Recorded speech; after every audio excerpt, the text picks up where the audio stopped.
Morning students, I am Archana Gupta, your accountancy lecturer. और आज हम हमारा टॉपिक पढ़ रहे हैं traditional approach of accounting.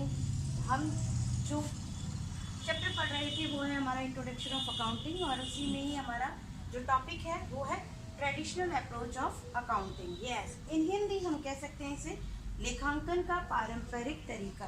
Yes, लेखांकन को आप दो तरीके से कर सकते हैं। एक तो होता है पारंपरिक और दूसरा आपका होता है आधुनिक। आज हम जो यहाँ पे टॉपिक पढ़ेंगे वो है हमारा पारंपरिक तरीका। पारंपरिक तरीका का मतलब जो बेस की गई थी पुराने टाइम में, ठीक है। अब अकाउंटिंग करने के लिए जो पारंपरिक हमारा तरीका है उसमें 3 अकाउंट बनाए गए हैं। सबसे पहले तो हमें ये समझना पड़ेगा कि जो अकाउंटिंग होती है हमेशा 2 अकाउंट पर इफेक्ट पड़ती है, क्योंकि इसे क्या बोलते हैं हम, डबल एंट्री सिस्टम बोलते हैं। क्योंकि जो हम तरीका पढ़ रहे हैं वो क्या है, डबल एंट्री सिस्टम का। जो हमारे पूरे इंडिया में या बाहर वैलिड है वो अकाउंटिंग कौन सी है, हमारी डबल एंट्री सिस्टम। और डबल एंट्री सिस्टम में हमारे 2 तरीके हैं, आपका ट्रेडिशनल और मॉडर्न। ट्रेडिशनल में हम पढ़ रहे हैं, ट्रेडिशनल में आपको दिए गए हैं 3 अकाउंट, और 3 अकाउंट आपको बिल्कुल भी डिफरेंस नहीं है।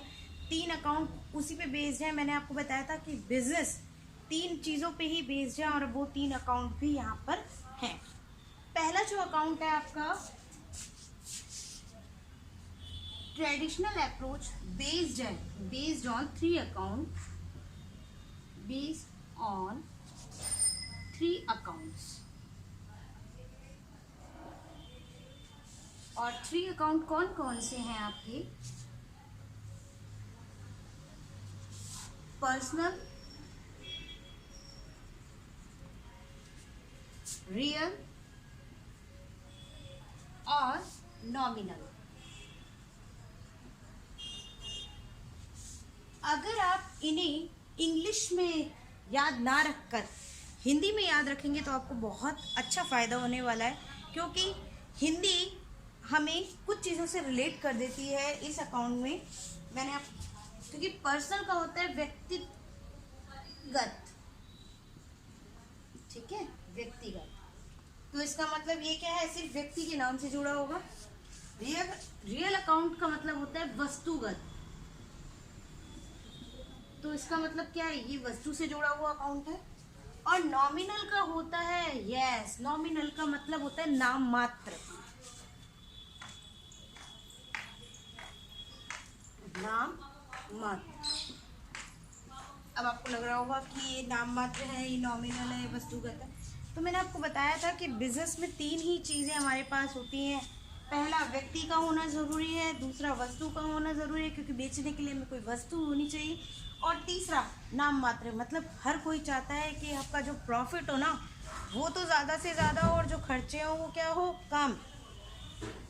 अगर कुछ भी बचे, नाम मात्र का प्रॉफिट भी मुझे बचे या मेरे खर्चे अगर कम से कम हो, तो वो क्या है, वो अकाउंट हमारा है नॉमिनल अकाउंट। इसलिए इस जो अकाउंट है, इन अकाउंट्स को हम हिंदी में याद करें तो बहुत ज़्यादा हेल्पफुल होगा हमारे लिए। हमें याद रखने की ज़रूरत नहीं है, हमें नाम से ही पता चल जाता है कि हमें कौन सा अकाउंट किस चीज़ से रिलेटेड है।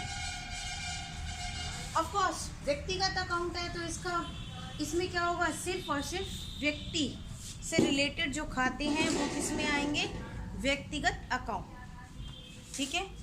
रियल अकाउंट है, वस्तुगत है, तो इसका मतलब क्या है, इसमें जो भी खाते होंगे वो क्या है, वस्तु कैसे, जैसे फर्नीचर है, बिल्डिंग है, लैंड है, ये हमारी क्या है, वस्तुएं हैं। और वस्तु से रिलेटेड माल है आपका, ये क्या है, हमारी वस्तु। और वस्तु से रिलेटेड अकाउंट कौन सा होगा, हमारा रियल अकाउंट। नेक्स्ट, जितने भी खर्चे, इनकम, लॉस, और आपका, आप इसे बोल सकते हैं प्रॉफिट और गेन। प्रॉफिट और गेन पीजी, एक्सपेंस और लॉस पीजीईएल जो है वो हमारा कौन सा है, नाम मात्र का जो अकाउंट है वो है। क्योंकि अगर जितने भी खर्चे हैं, जितनी भी इनकम है, जितने भी प्रॉफिट हैं, जितने भी लॉस हैं, वो सारे किस में आएंगे, इस अकाउंट में। That is nominal account. अब आती है बात कि पर्सनल अकाउंट को हम कैसे समझें। ठीक है, पर्सनल अकाउंट को समझने के लिए सबसे पहले हमें करना होगा कि पर्सनल अकाउंट का रूल क्या लगता है, क्योंकि मैंने बताया कि अकाउंटिंग किस पे बेस्ड है, रूल्स और रेगुलेशंस पर। देखिए, अब हम समझ रहे हैं हमारा जो रूल है अकाउंटिंग का वो कौन से खाते के लिए, पर्सनल अकाउंट मतलब व्यक्तिगत खाता। यहाँ मैंने अकाउंट को इस तरीके से शॉर्ट फॉर्म में लिखा है A/C, that is mean account. Okay, तो अब बात आती है कि पर्सनल जो अकाउंट है उसके लिए रूल क्या है। इंग्लिश में हम उसे बोलते हैं डेबिट द रिसीवर और क्रेडिट द गिवर। यस, और हिंदी में पाने वाले को नाम करो, क्योंकि डेबिट को क्या बोला जाता है हिंदी में, नाम, और रिसीवर को हिंदी में पाने वाला, जबकि क्रेडिट को बोला जाता है जमा। इसे हम क्या बोल सकते हैं, क्रेडिट, और इसे डेबिट। तो याद रखिएगा हिंदी में क्या बोलते हैं, क्रेडिट और वो नाम और जमा, और इंग्लिश में हम बोलते हैं डेबिट और क्रेडिट। गिवर मतलब देने वाला व्यक्ति। यस, अब आप सुनिए, मैंने आपको बताया कि अकाउंटिंग बेस होती है ट्रांजैक्शंस पर, और ट्रांजैक्शन का हिंदी मीनिंग क्या है, लेन और देन। यस, एक हाथ से आप ले रहे हैं, एक हाथ से आप दे रहे हैं, वही आपका क्या है, ट्रांजैक्शन। और ट्रांजैक्शन किस में होना चाहिए, मॉनेटरी वैल्यू में। यस, तभी आप उसकी क्या करेंगे, अकाउंटिंग। और पूरी अकाउंटिंग लेन देन पर ही बेस्ड है। यस, यहाँ पे भी क्या हो रहा है, पाने वाला कोई व्यक्ति पा रहा है, ठीक है, उसे मिल रहा है, उसके पास क्या आ रहा है, और कोई व्यक्ति देने वाला है, तो ये दोनों क्या है, लेन देन। तो ये ट्रांजैक्शन भी क्या है, लेन देन पर बेस्ड। जैसे इसके लिए एक एग्जाम्पल हमारे पास है कि राम ने मोहन को 1000 रुपए दिए। आप इसको लिख भी सकते हैं। देखिए, हम राम ने मोहन को 1000 रुपए दिए।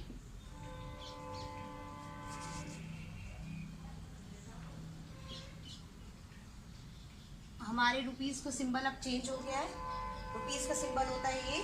ठीक है, ये अपना एग्जाम्पल मैं ले रही हूँ। ठीक है, राम ने मोहन को 1000 रुपए दिए, और इंग्लिश में हम इसको क्या कह सकते हैं, राम गिव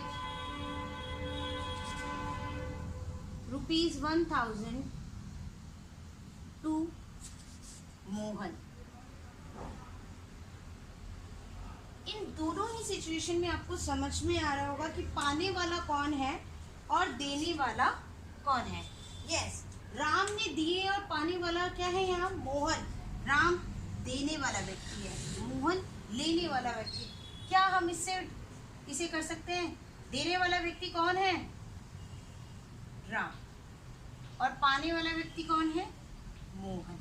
तो क्या हम इस वर्ड को समझ सकते हैं कि यहाँ पे पाने वाला और देने वाला, तो इस इक्वेशन के अकॉर्डिंग तो पाने वाला क्या है, डेबिट, इसे हम क्या करेंगे, debit,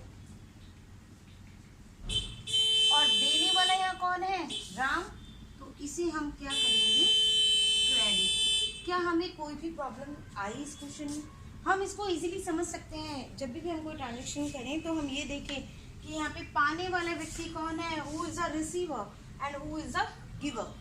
Receiver is here Mohan and giver is here Ram.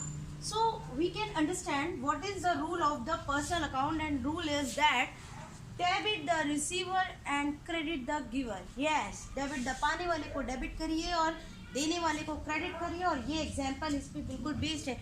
आप चाहे इसके अलावा कोई भी एग्जाम्पल ले सकते हैं। एग्जाम्पल ये है क्योंकि ये व्यक्तिगत अकाउंट है, that is mean it is personal account, so there is name of the person is correct, because यहाँ पे नाम किसके हैं, व्यक्तियों के, क्योंकि ये अकाउंट किससे रिलेटेड है, व्यक्ति। यस, यहाँ पे व्यक्तियों के नाम आएंगे। अगर यहाँ पे कोई वस्तु होती तो वो कौन सा हो जाता, वस्तुगत खाता। अगर राम ने कोई फर्नीचर खरीदा है, यस, तो आपके पास क्या है, वस्तु आई है, और खरीदा किसने है, पैसे किसने दिए हैं, राम ने, तो ये दोनों मिक्सअप हो जाता आपका रियल अकाउंट और पर्सनल अकाउंट का।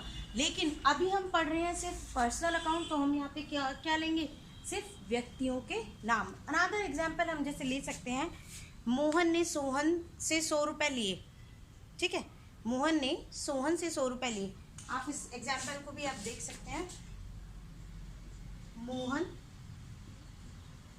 ने सोहन से ₹100 लिए। Yes, Mohan takes ₹100 from Sohan. It means यहाँ पे पाने वाला कौन है और देने वाला कौन है? मोहन ने सोहन से लिए हैं, तो पाने वाला कौन है? मोहन, और देने वाला कौन है? Sohan. Yes, who is the, ये कौन है? मोहन आपका है पाने वाला, दैट इज रिसीवर, और इस सिचुएशन में ये कौन है? गिवर। तो आपको समझ में आएगा। तो हम इसे क्या है, रिसीवर को क्या करेंगे? डेबिट, और रिसीवर को क्या करेंगे हम? क्रेडिट। क्या अब हमें ये चीज़ें समझ में आए? हमें ये तरीका समझ में आया कि पाने वाला कौन है और देने वाला कौन है। तो हम इस अकाउंटिंग फॉर पर्सनल अकाउंट इस तरीके से समझेंगे। अगर किसी भी बच्चे को कोई प्रॉब्लम है तो आप मुझसे पूछ लीजिए। Thank you very much.